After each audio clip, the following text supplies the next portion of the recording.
Itatanim ko na sana to dito, kaya lang hindi pala siya kasya. So, i-separate ko na lang siya. At saka, meron na rin naman itong maraming babies na lumabas. Konti pa lang, hindi pa masyadong nakikita. Yan, oh. Yan, yan. At may baby pa rin yan dyan sa loob. So, hayaan ko na lang siya na ganyan. Dinagdagan ko ng soil. Tanghaling tapat, pero dito ako sa garden ko, guys. So, ito kasi nung nakaraan, lumiit yung mga dahon. Parang ganito. Pumangit siya. Hindi kagaya nito. Yan. Hindi siya kagaya ganyan. Parang ganito lumiit, tapos tumaba. So, balak ko sana siyang iripat.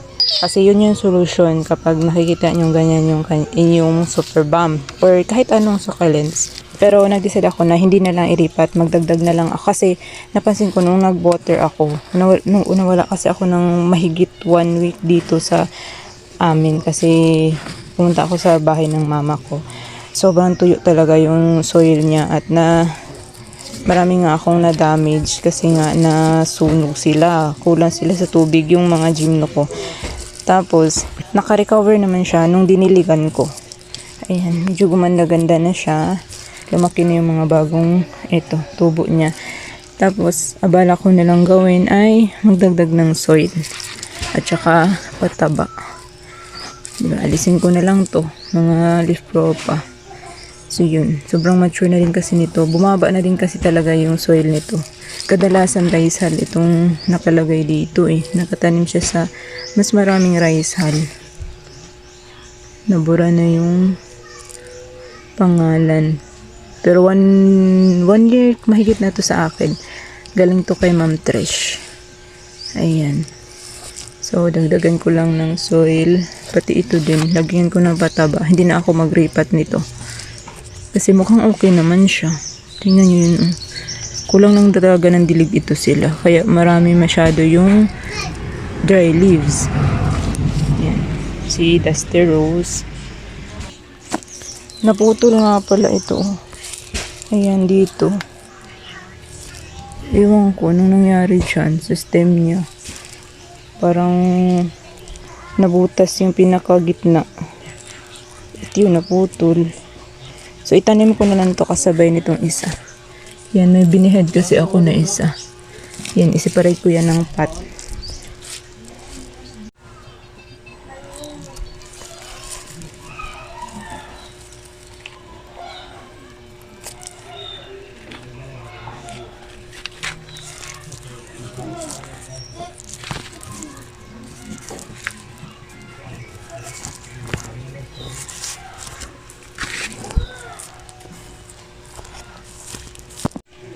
Yan, naglagay na ako ng osmo ko tapos patungan ko lang nitong soil mix na ginawa ko. Meron pa rin naman itong compost. Old soil mix at saka nagdagdag ako nga ng vermicast, chicken manure at saka carbonized rice hull at coco peat. Yan, wala lang, experiment ko lang para tumaba lalo yung lupa. Yan, di ko inalo sa lahat kasi konti lang yung nilagay ko para pang toppings lang. Ayan, tapos na si Dusty Rose. Ibalik ko na to doon. May baby pala siya, oh. Ayan. Ano na lang itong pot niya, oh. Bulok niya. Pero ayoko pa kasi siyang iripat, guys. Natakot ako. More on natakot ako na baka mamalaw. Kasi sobrang init ngayon. Tapos, hindi nga dapat nagtatanim ngayon. Hindi dapat umu-order. Hindi dapat nagpo-propagate. Kasi nga, sobrang init. Hindi siya. Ay, nako.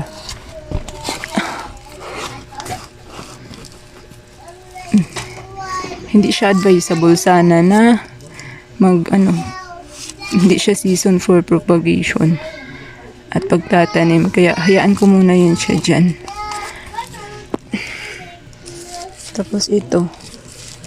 Mabigat to eh. Wait lang, ilapag ko muna tong phone. Ay.